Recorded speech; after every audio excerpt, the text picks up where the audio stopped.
একটা নির্বাচনের মধ্যে দিয়ে একটা রেগুলার গভর্নমেন্ট যদি প্রতিষ্ঠিত হয় তাহলে পাওয়ার সেন্টারটা একটা জায়গায় চলে যাবে।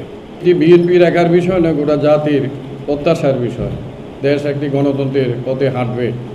দেশের রাজনৈতিক অবস্থা খুব তরল, উত্তেজনাপূর্ণ, উদ্বেগজনক। এখনও নির্বাচন নিয়ে বাংলাদেশের মানুষের মানে নানা রকমের নানামুখী ষড়যন্ত্র হচ্ছে।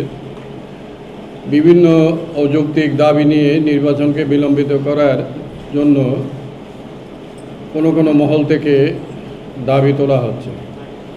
আমরা জানি 2014, 2018, 2024 এদেশের মানুষের ভোটাধিকার নির্বাচনে চলে গিয়েছিল স্বৈরাচারী শেখ হাসিনার আমলে।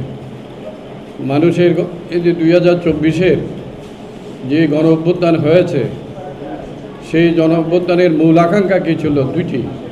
একটি হলো মানুষের ভোটাধিকার, আর একটা হলো বৈষম্যমুক্ত সমাজ। মানুষের ভোটাধিকার যে আকাঙ্ক্ষা, সেই ভোটের দাবি করলে বিএনপির কথা বলা হয়। আমরা সাংবাদিক বন্ধুদেরকে স্পষ্ট বলতে চাই, ভোটের আকাঙ্ক্ষা এদেশের আপামর জনগণের, কেননা তারা 2014 থেকে তাদের নিজের ভোট প্রয়োগ করতে পারে নাই। আমরা এটি বিএনপির একার বিষয় না, গোটা জাতির প্রত্যাশার বিষয়। দেশ একটি গণতন্ত্রের পথে হাঁটবে।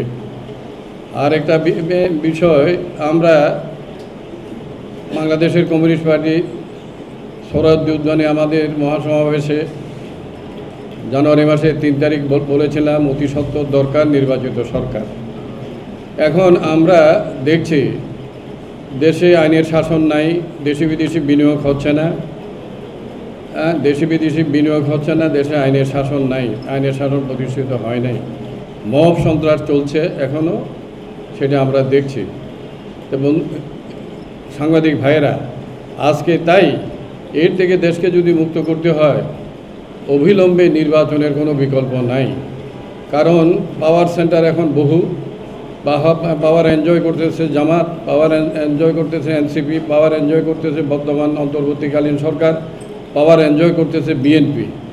তাহলে এই যে এত সেন্টারের যে পাওয়ার আজকে বিভক্ত হয়ে আছে, এইটাতে মানুষ অতিষ্ঠ যে আসল ক্ষমতা কার হাতে।